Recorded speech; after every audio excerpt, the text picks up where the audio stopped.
রুটি দিয়ে খাবো, রুটিটা কি দিয়ে খাবো?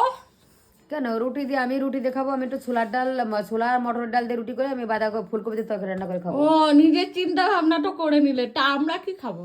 তোমার বর তোমাদের যে রুই মাছ নিয়ে এসেছে, আমাদের কথা চিন্তা করেছিলে যে মা কি খাবে?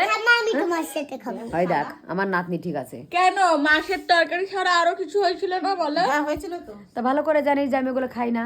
তুমি তো এখন সিদ্ধ খাওয়া ধরেছো। তা সিদ্ধ কেন খাই? ভালো করে জানি যে মা তেল মশলা খায় তোমরা না। কি ভাবছো?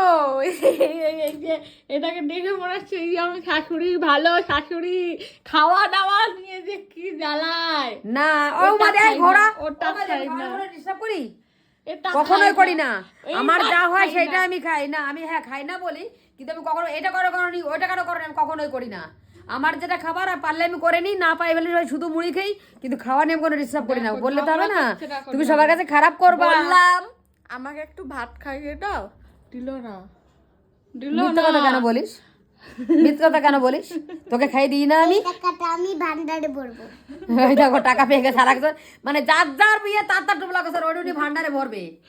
মানে মা এক যুক্তি করছে, মেয়ে আর একটা যুক্তি করছে। টাকাটা নিয়ে চল, তুই আর আমি লন্ডন ঘুরে আসি। তুমি আমাকে একটা ভান্ডার দিয়েছো তো। ও হ্যাঁ আমি বলেছি তো তোমাকে টাকা দেবো, আমি দেওয়া হয়নি, দেবো খনি। আমি তখন হাতে কাজ করি না শোনা সেভাবে। চল ঘুরে